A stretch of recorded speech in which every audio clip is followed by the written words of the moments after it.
Bharat 180 news కి స్వాగతం. తూర్పుగోదావరి జిల్లా అనపతి నియోజకవర్గంలోని రంగంపేట గ్రామంలో ఆపరేషన్ సింధూర్ పేరుతో సైకత శిల్పాన్ని రూపొందించారు దేవినా సిస్టర్స్.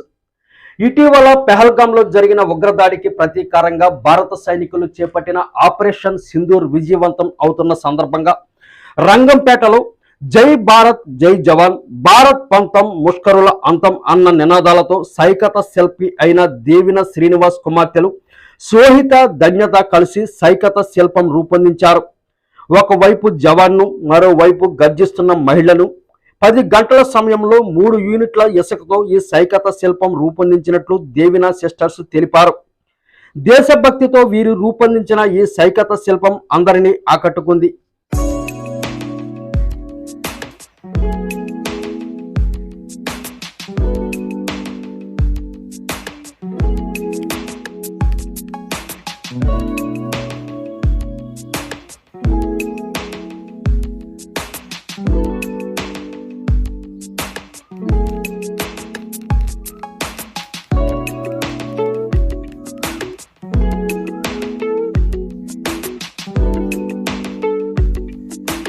నా పేరు సోహిత, మా చెల్లి పేరు ధన్యత. మాది తూర్పుగోదావరి జిల్లా రంగంపేట. ఇటీవల పహల్గాంలో జరిగిన ఉగ్రదాడికి ప్రతీకారంగా మన భారతీయ జవాన్లు చేపట్టిన ఆపరేషన్ సింధూర్ విజయవంతమైన సందర్భంగా మేము ఈ సైకత శిల్పాన్ని రూపొందించాము.